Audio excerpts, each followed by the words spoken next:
Y ahora estamos en línea con el doctor Gregorio Badeni, abogado, especialista en Derecho Constitucional, profesor emérito de la UBA de la Universidad de Buenos Aires, miembro de la Academia Nacional de Ciencias Morales y Políticas y preside también la Academia Nacional de Derecho y Ciencias Sociales. Doctor Badeni, mucho gusto. Mi nombre es Catalina Castro. Buenas tardes, Catalina. Muy amable en atendernos. Doctor, ¿cómo describiría, si pudiera hacerlo como si fuera una foto, la situación de la justicia al día de hoy?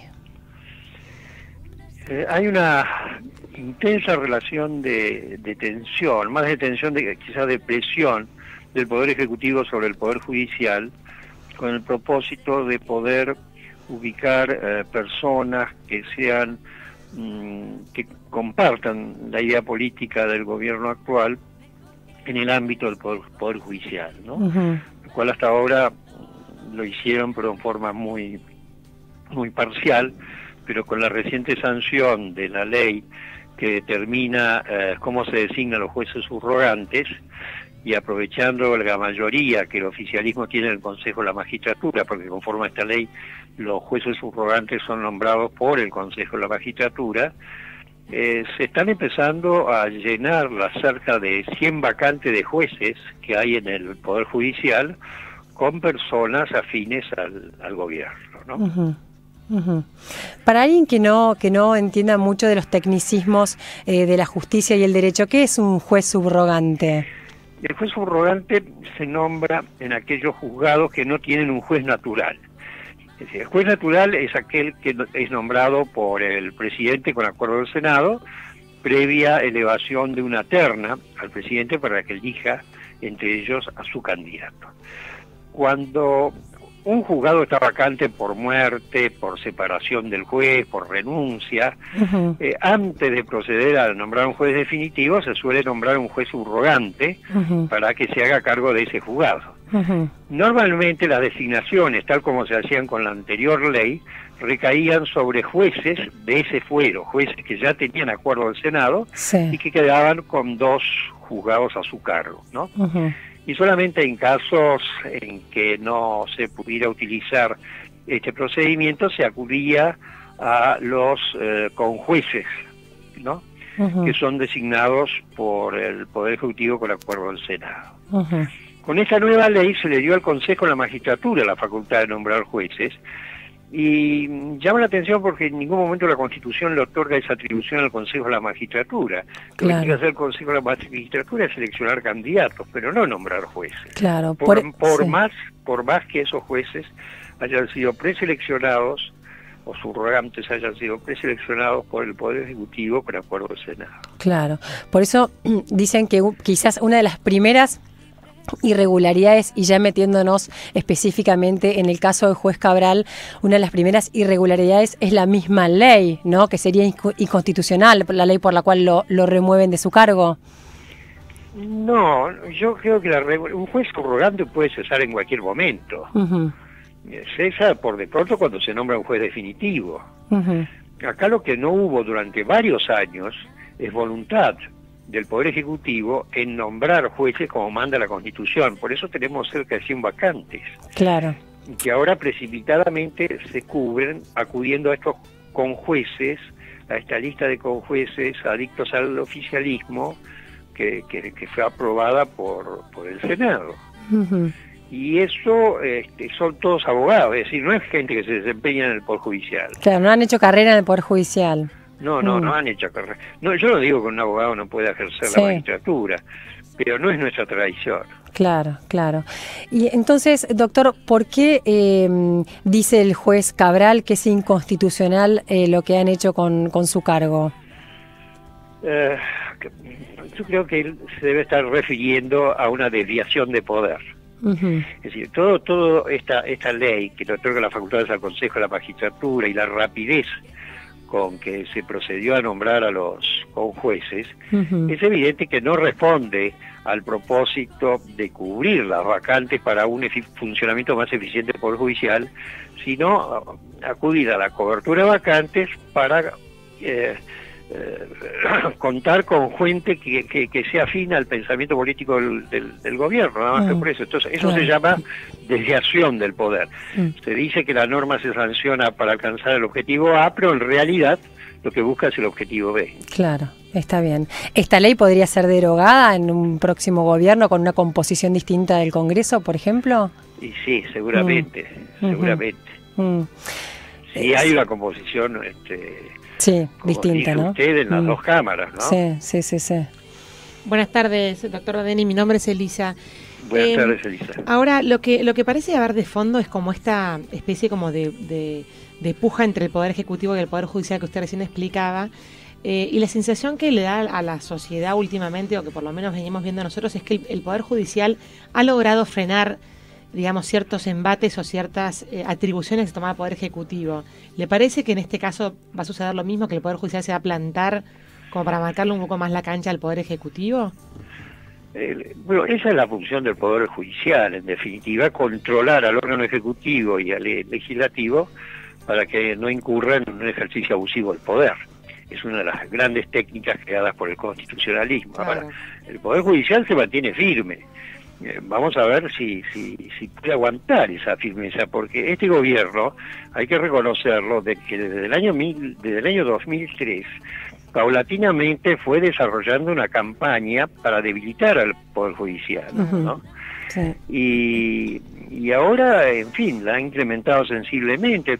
Hace 2 meses atrás estábamos hablando sobre la idoneidad del juez Fay para ejercer como miembro de la Corte. Magistratura, ¿no? Después se empezó a cuestionar al fiscal Campagnoli. Después se nombró a una Procuradora General de la Nación que es muy afín al pensamiento del gobierno actual, en reemplazo del Procurador Ricci. En fin, son golpes bastante duros. Sí. Y tenemos también el pronunciamiento del fiscal de Luca con la famosa y la denuncia de Nisman que quedó ahí por ahora, ¿no? Y sí, no se podía esperar otra cosa del fiscal de Luca. De Luca, teniendo en cuenta su proximidad con el kirchnerismo. Pero es una lástima que se haya cerrado esa causa. Se justificaba una mayor investigación para determinar la seriedad de las acusaciones hechas por una persona que subjetivamente aparece muerta el día anterior, que iba a dar un informe en las cámaras del Congreso. Y después hay muchos hechos completamente irregulares en el Poder Judicial que lo van deteriorando de a poquito, ¿no? Por ejemplo, nunca se dio en el Poder Judicial en nuestra historia una interna como la que se ha generado ahora con la creación de Justicia Legítima. Claro, un organismo que parece dar a entender que los restantes jueces son ilegítimos, ¿no? Y eso le hace mucho daño al Poder Judicial y a la imagen que puede tener la gente del Poder Judicial. Sí, bueno, es un mecanismo que ha desarrollado mucho el kirchnerismo en varias instituciones y ámbitos, esta cuestión de dividir, ¿no?, en distintos sectores, secciones, y generar rispideces adentro de las instituciones mismas. Doctor, usted, como constitucionalista y con toda su trayectoria y conocimiento, ¿cree que el memorándum con Irán puede ser inconstitucional? Yo estoy convencido que es inconstitucional porque viola el artículo 116 de la Constitución al privar a los jueces nacionales de ciertos atributos que les son propios y que se transfieren a los organismos judiciales de otro país, ¿no? Y además es evidente que este acuerdo concertado con Irán lo que persigue es conseguir la liberación de toda persecución penal de ciertos funcionarios del gobierno iraní que en su momento participaron activamente en el atentado contra la AMIA. Claro, sí, lo que llama... Y algunos de ellos creo que también en el atentado contra la Embajada de Israel, sí, que son realmente delitos de lesa humanidad. Sí, lo que llama la atención es la defensa que tiene el gobierno de este memorándum, ¿no? Es que es muy pobre. La defensa dice que con esto se van a esclarecer esos crímenes, cuando en realidad detrás de ellos aparentemente habría un propósito económico, de fortalecer Claro. las relaciones económicas con Sí. Irán. Sí, sí, sí. No sé, no me parece serio en un Estado de Derecho hacer eso frente a dos crímenes realmente de lesa humanidad, cometidos en un país pacífico internacionalmente como la Argentina, por grupos de terroristas, ¿no? Que se instalaron acá y mataron centenares de personas. ¿Pero le parece que la motivación última es económica, doctor? Eso es lo que dicen algunos expertos. Doctor, volviendo a Cabral, al caso de Cabral, la Corte se expidió días atrás diciendo que no podía intervenir, por lo menos por la vía que le había ofrecido o que había acercado el fiscal Ple. ¿Usted puede explicarnos ese pronunciamiento de la Corte y qué significa y cuáles son las vías para que siga el curso del caso Cabral? La decisión de la Corte fue correcta, formalmente fue correcta, porque lo que pretendió el fiscal Ple es un abocamiento de la Corte para entender si había sido bien o no removido de su cargo el juez Cabral. Es decir, más que removido, se dispone su retorno a su cargo de juez de un tribunal oral. Y no es esa la vía, realmente esa no es la vía. Lo que corresponde es que alguien cuestione la validez de ese acto, que se agoten las instancias judiciales y que finalmente intervenga la Corte. Eso es lo que dijo la Corte. Claro. No se pronunció ni por el sí ni por el no, sino que dijo el procedimiento que estaba usando el fiscal Ple no se adecua a derecho. Claro, que los caminos jurídicos ya los emprendió el mismo Cabral con la cautelar y demás, ¿no? Así es. Está bien. Doctor, usted en un artículo años atrás hablaba del populismo y toda esta lógica que ha comenzado en América Latina en los últimos años. ¿Cree que estas embestidas desde el gobierno hacia la justicia es una manera de llevar este populismo al ámbito judicial? En definitiva sí, porque el populismo, para quedar arraigado, necesita necesariamente controlar tanto el Ejecutivo, el Legislativo como el Judicial.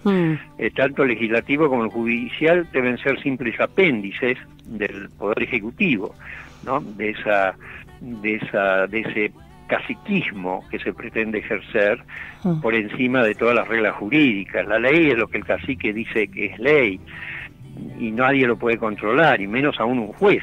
De modo que la existencia de un poder judicial independiente colisiona con cualquier intento de instaurar el populismo. Doctor Badeni, muchísimas gracias por estos minutos con Citas de Radio. Ha sido muy amable. No, fue un gusto conversar con ustedes. Muy amable, muchas gracias. Gracias.